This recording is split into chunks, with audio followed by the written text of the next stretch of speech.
Hello दोस्तों, आज की कहानी का नाम है गुप्त धन। चलिए कहानी का वाचन प्रारंभ करते हैं।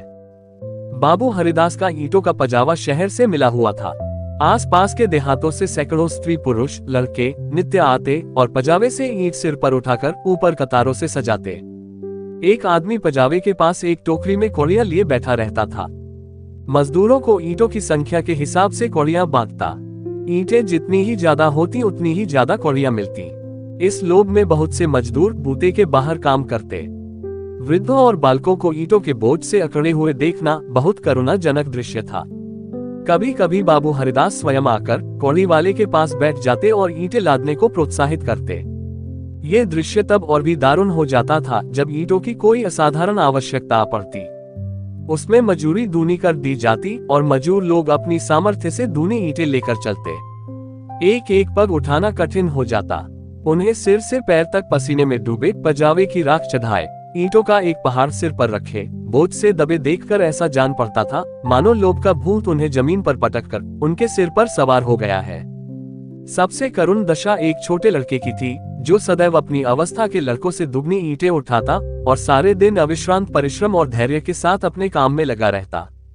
उसके मुख पर ऐसी दीनता छाई रहती थी, उसका शरीर इतना कृश और दुर्बल था कि उसे देखकर दया आ जाती थी। और लड़के बनिए की दुकान से गुड़ लाकर खाते, कोई सड़क पर जाने वाले इक्कों और हवा गाड़ियों की बहार देखता और कोई व्यक्तिगत संग्राम में अपनी जिह्वा और बाहू के जौहर दिखाता। लेकिन इस गरीब लड़के को अपने काम से काम था। उसमें लड़कपन की न चंचलता थी, न शरारत, न खिलाड़ीपन, यहाँ तक कि उसके ओंठों पर कभी हंसी भी न आती थी। बाबू हरिदास को उसकी दशा पर दया आती। कभी कभी कौड़ी वाले को इशारा करते कि उसे हिसाब से अधिक कौड़ियां दे दो। कभी कभी वे उसे कुछ खाने को दे देते।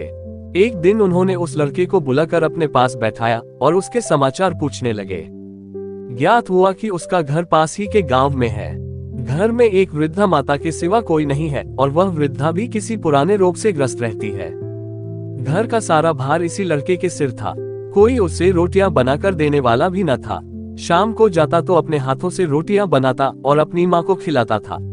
जाति का ठाकुर था। किसी समय उसका कुल धन धान्य से संपन्न था। लेन देन होता था और शक्कर का कारखाना चलता था। कुछ जमीन भी थी, किंतु भाइयों की स्पर्धा और विद्वेष ने उसे इतनी हीनावस्था को पहुंचा दिया कि अब रोटियों के लाले थे। लड़के का नाम मगन सिंह था। हरिदास ने पूछा, गांव वाले तुम्हारी कुछ मदद नहीं करते? मगन, वाह, उनका वश चले तो मुझे मार डालें। सब समझते हैं कि मेरे घर में रुपये गड़े हैं। हरिदास ने उत्सुकता से पूछा, पुराना घराना है, कुछ न कुछ तो होगा ही। तुम्हारी माँ ने इस विषय में तुमसे कुछ नहीं कहा? मगन, बाबूजी नहीं, एक पैसा भी नहीं। रुपये होते तो अम्मा इतनी तकलीफ क्यों उठाती? बाबू हरिदास मगन सिंह से इतने प्रसन्न हुए कि मजूरों की श्रेणी से उठाकर अपने नौकरों में रख लिया। उसे कौड़ियां बांटने का काम दिया और पजावे में मुंशी जी को ताकीद कर दी कि इसे कुछ पढ़ना लिखना सिखाए। अनाथ के भाग्य जाग उठे। मगन सिंह बड़ा कर्तव्यशील और चतुर लड़का था। उसे कभी देर न होती, कभी नागा न होता। थोड़े ही दिनों में उसने बाबू साहब का विश्वास प्राप्त कर लिया। लिखने पढ़ने में भी कुशल हो गया। बरसात के दिन थे, पजावे में पानी भरा हुआ था, कारोबार बंद था। मगन सिंह 3 दिनों से गैरहाजिर था। हरिदास को चिंता हुई, क्या बात है, कहीं बीमार तो नहीं हो गया, कोई दुर्घटना तो नहीं हो गई। कई आदमियों से पूछताछ की पर कुछ पता न चला। चौथे दिन पूछते पूछते मगन सिंह के घर पहुंचे। घर क्या था, पुरानी समृद्धि का ध्वंसावशेष मात्र था। उनकी आवाज सुनते ही मगन सिंह बाहर निकल आया। हरिदास ने पूछा, कई दिन से आए क्यों नहीं, माता का क्या हाल है? मगन सिंह ने अवरुद्ध कंठ से उत्तर दिया, अम्मा आजकल बहुत बीमार है, कहती है अब न बचूंगी। कई बार आपको बुलाने के लिए मुझसे कह चुकी है, पर मैं संकोच के मारे आपके पास न आता था। अब आप सौभाग्य से आ गए हैं तो जरा चलकर उसे देख लीजिए, उसकी लालसा भी पूरी हो जाए। हरिदास भीतर गए। सारा घर भौतिक निस्सारता का परिचायक था। सुर्खी, कंकड़, ईंटों के ढेर चारों ओर पड़े हुए थे। विनाश का प्रत्यक्ष स्वरूप था। केवल 2 कोठरियां गुजर करने लायक थीं। मगन सिंह ने एक कोठरी की ओर उन्हें इशारे से बताया। हरिदास भीतर गए तो देखा कि वृद्धा एक सड़े हुए काठ के टुकड़े पर पड़ी कराह रही है। उनकी आहट पाते ही आंखें खोली और अनुमान से पहचान गई। बोली, आप आ गए, बड़ी दया की। आपके दर्शनों की बड़ी अभिलाषा थी। मेरे अनाथ बालक के नाथ अब आप ही हैं। जैसे आपने अब तक उसकी रक्षा की है, वह निगाह उस पर सदैव बनाए रखिएगा। मेरी विपत के दिन पूरे हो गए, इस मिट्टी को पार लगा दीजिएगा। एक दिन घर में लक्ष्मी का वास था। अदिन आए तो उन्होंने भी आंखें फेर ली। पुरखों ने इसी दिन के लिए कुछ थाती धरती माता को सौंप दी थी। उसका बीजक बड़े यत्न से रखा था, पर बहुत दिनों से उसका कहीं पता न लगता था। मगन के पिता ने बहुत खोजा पर न पा सके, नहीं तो हमारी दशा इतनी हीन न होती। आज 3 दिन हुए मुझे वह बीजक आप रद्दी कागजों में मिल गया। तब से उसे छिपा कर रखे हुए हूँ। मगन बाहर है। मेरे सिरहाने जो संदूक रखी है उसी में वह बीजक है। उसमें सब बातें लिखी हैं। उसी से ठिकाने का भी पता चलेगा। अवसर मिले तो उसे खुदवा डालिएगा, मगन को दे दीजिएगा। यही कहने के लिए आपको बार बार बुलवाती थी। आपके सिवा मुझे किसी पर विश्वास न था। संसार से धर्म उठ गया, किसकी नीयत पर भरोसा किया जाए। हरिदास ने बीजक का समाचार किसी से न कहा। नीयत बिगड़ गई, दूध में मक्खी पड़ गई। बीजक से ज्ञात हुआ कि धन उस घर से 500 डग पश्चिम की ओर एक मंदिर के चबूतरे के नीचे है। हरिदास धन को भोगना चाहते थे, पर इस तरह की किसी को कानो कान खबर न हो। काम कष्ट साध्य था। नाम पर धब्बा लगने की प्रबल आशंका थी, जो संसार में सबसे बड़ी यंत्रणा है। कितनी घोर नीचता थी। जिस अनाथ की रक्षा की, जिसे बच्चे की भांति पाला, उसके साथ विश्वासघात। कई दिनों तक आत्मा वेदना की पीड़ा सहते रहे। अंत में कुतर्कों ने विवेक को परास्त कर दिया। मैंने कभी धर्म का परित्याग नहीं किया और न कभी करूंगा। क्या कोई ऐसा प्राणी भी है जो जीवन में एक बार भी विचलित न हुआ हो? यदि है तो वह मनुष्य नहीं, देवता है। मैं मनुष्य हूँ। मुझे देवताओं की पंक्ति में बैठने का दावा नहीं है। मन को समझाना बच्चे को फुसलाना है। हरिदास सांझ को सैर करने के लिए घर से निकल जाते। जब चारों ओर सन्नाटा छा जाता तो मंदिर के चबूतरे पर आ बैठते और एक कुदाली से उसे खोदते। दिन में 2-1 बार इधर उधर ताक झांक करते कि कोई चबूतरे के पास खड़ा तो नहीं है। रात की निस्तब्धता में उन्हें अकेले बैठे ईंटों को हटाते हुए उतना ही भय होता था जितना किसी भ्रष्ट वैष्णव को आमिष भोजन से होता है। चबूतरा लंबा चौड़ा था। उसे खोदते 1 महीना लग गया और अभी आधी मंजिल भी तय न हुई। इन दिनों उनकी दशा उस पुरुष की सी थी जो कोई मंत्र जगा रहा हो। चित्त पर चंचलता छाई रहती, आंखों की ज्योति तीव्र हो गई थी। बहुत गुमसुम रहते, मानो ध्यान में हो। किसी से बातचीत न करते, अगर कोई छेड़कर बात करता तो झुंझला पड़ते। पजावे की ओर बहुत कम जाते। विचारशील पुरुष थे। आत्मा बार बार इस कुटिल व्यापार से भागती, निश्चय करते कि अब चबूतरे की ओर न जाऊंगा, पर संध्या होते ही उन पर एक नशा सा छा जाता, बुद्धि विवेक का अपहरण हो जाता। जैसे कुत्ता मार खाकर थोड़ी देर के बाद टुकड़े की लालच में जा बैठता है, वही दशा उनकी थी। यहाँ तक कि दूसरा मास भी व्यतीत हुआ। अमावस की रात थी। हरिदास मलिन हृदय में बैठी हुई कालिमा की भांति चबूतरे पर बैठे हुए थे। आज चबूतरा खुद जाएगा, जरा देर तक और मेहनत करनी पड़ेगी। कोई चिंता नहीं। घर में लोग चिंतित हो रहे होंगे, पर अभी निश्चित हुआ जाता है कि चबूतरे के नीचे क्या है। पत्थर का तहखाना निकल आया तो समझ जाऊंगा कि धन अवश्य होगा। तहखाना न मिले तो मालूम हो जाएगा कि सब धोखा ही धोखा है। कहीं सचमुच तहखाना न मिले तो बड़ी दिल लगी हो, मुफ्त में उल्लू बनूं, पर नहीं। कुदाली खटखट बोल रही है। हाँ, पत्थर की चट्टान है। उन्होंने टटोल कर देखा, भ्रम दूर हो गया। चट्टान थी। तहखाना मिल गया, लेकिन हरिदास खुशी से उछले कूदे नहीं। आज वे लौटे तो सिर में दर्द था।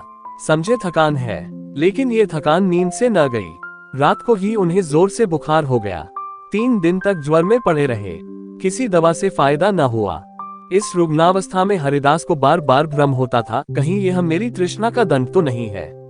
जी में आता था मगन सिंह को बीजक दे दूं और क्षमा की याचना करूं, पर भंडाफोड़ होने का भय मुंह बंद कर देता था। न जाने ईसा के अनुयायी अपने पादरियों के सम्मुख कैसे अपने जीवन भर के पापों की कथा सुनाया करते थे। हरिदास की मृत्यु के पीछे ये बीजक उनके सुपुत्र प्रभुदास के हाथ लगा। बीजक मगन सिंह के पुरखों का लिखा हुआ है, इसमें लेश मात्र भी संदेह न था। लेकिन उन्होंने सोचा पिताजी ने कुछ सोचकर ही इस मार्ग पर पग रखा होगा। वे कितने नीति परायण, कितने सत्यवादी पुरुष थे। उनकी नीयत पर कभी किसी को संदेह नहीं हुआ। जब उन्होंने इस आचार को घृणित नहीं समझा तो मेरी क्या गिनती है। कहीं ये धन हाथ आ जाए तो कितने सुख से जीवन व्यतीत हो। शहर के रईसों को दिखा दूं कि धन का सदुपयोग कैसे होना चाहिए। बड़े बड़ों का सिर नीचा कर दूं, कोई आंखें न मिला सके। इरादा पक्का हो गया। शाम होते ही वे घर से बाहर निकले। वही समय था, वही चौकन्नी आंखें थीं और वही तेज कुदाली थी। ऐसा ज्ञात होता था मानो हरिदास की आत्मा इस नए भेष में अपना काम कर रही है। चबूतरे का धरातल पहले ही खुद चुका था, अब संगीन तहखाना था, जुड़ों को हटाना कठिन था। पुराने जमाने का पक्का मसाला था, कुल्हाड़ी उचट उचट कर लौटाती थी। कई दिनों में ऊपर की दरारें खुली, लेकिन चट्टानें जरा भी न हिली। तब वह लोहे की छड़ से काम लेने लगे, लेकिन कई दिनों तक जोर लगाने पर भी चट्टानें न खिसकी। सब कुछ अपने ही हाथों करना था, किसी से सहायता न मिल सकती थी। यहाँ तक कि फिर वही अमावस्या की रात आई। प्रभुदास को जोर लगाते 12 बज गए और चट्टानें भाग्य रेखाओं की भांति अटल थी। पर आज इस समस्या को हल करना आवश्यक था। कहीं तहखाने पर किसी की निगाह पड़ जाए तो मेरे मन की लालसा मन ही में रह जाए। वह चट्टान पर बैठकर सोचने लगे, क्या करूं, बुद्धि कुछ काम नहीं करती। सहसा उन्हें एक युक्ति सूझी, क्यों न बारूद से काम लूं। इतने अधीर हो रहे थे कि कल पर इस काम को न छोड़ सके। सीधे बाजार की तरफ चले। 2 मील का रास्ता हवा की तरह तय किया, पर वहां पहुंचे तो दुकानें बंद हो चुकी थीं। आतिशबाज हीले करने लगा, बारूद इस समय नहीं मिल सकती, सरकारी हुक्म नहीं है। तुम कौन हो, इस वक्त बारूद लेकर क्या करोगे? न भैया, कोई वारदात हो जाए तो मुफ्त में बंधा बंधा फिरूं, तुम्हें कौन पूछेगा। प्रभुदास की शांति वृत्ति कभी इतनी कठिन परीक्षा में न पड़ी थी। वे अंत तक अनुनय विनय ही करते रहे, यहाँ तक कि मुद्राओं की सुरीली झनकार ने उसे वशीभूत कर लिया। प्रभुदास यहाँ से चले तो धरती पर पांव न पड़ते थे। रात के 2 बजे थे। प्रभुदास मंदिर के पास पहुंचे। चट्टानों की दराजों में बारूद रख पलीता लगा दिया और दूर भागे। एक क्षण में बड़े जोर का धमाका हुआ, चट्टान उड़ गई। अंधेरा गार सामने था, मानो कोई पिशाच उन्हें निगल जाने के लिए मुंह खोले हुए है। प्रभात का समय था। प्रभुदास अपने कमरे में लेटे हुए थे। सामने लोहे के संदूक में 10,000 पुरानी मुहरें रखी हुई थी। उनकी माता सिरहाने बैठी पंखा झल रही थी। प्रभुदास ज्वर की ज्वाला से जल रहे थे। करवटें बदलते थे, कराहते थे, हाथ पांव पटकते थे, पर आंखें लोहे के संदूक की ओर लगी हुई थी। इसी में उनके जीवन की आशाएं बंद थीं। मगन सिंह अब पजावे का मुंशी था, इसी घर में रहता था। आकर बोला, पजावे चलिएगा, गाड़ी तैयार कराऊं।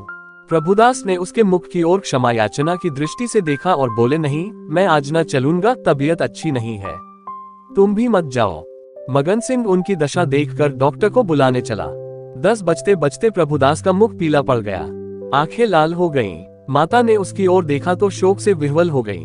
बाबू हरिदास की अंतिम दशा उनकी आंखों में फिर गई। जान पड़ता था यह उसी शोक घटना की पुनरावृत्ति है। ये देवताओं की मनौतियां मना रही थी, किंतु प्रभुदास की आंखें उसी लोहे के संदूक की ओर लगी हुई थी, जिस पर उन्होंने अपनी आत्मा अर्पण कर दी थी। उनकी स्त्री आकर उनके पैताने बैठ गई और बिलख बिलख कर रोने लगी। प्रभुदास की आंखों से भी आंसू बह रहे थे, पर वे आंखें उसी लोहे के संदूक की ओर निराशापूर्ण भाव से देख रही थी।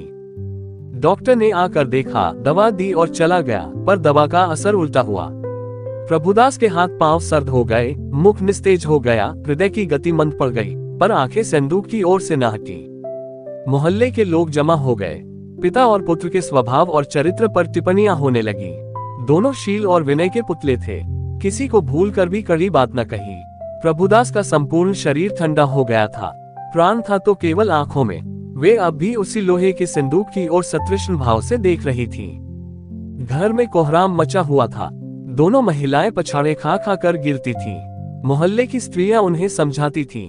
अन्य मित्रगण आंखों पर रुमाल जमाए हुए थे।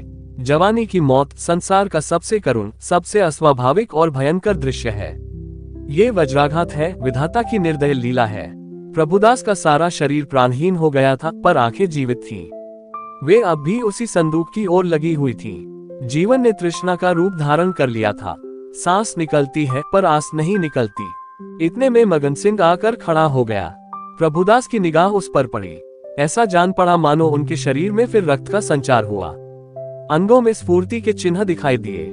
इशारे से अपने मुंह के निकट बुलाया, उसके कान में कुछ कहा। एक बार लोहे के संदूक की ओर इशारा किया और आंखें उलट गईं, प्राण निकल गए।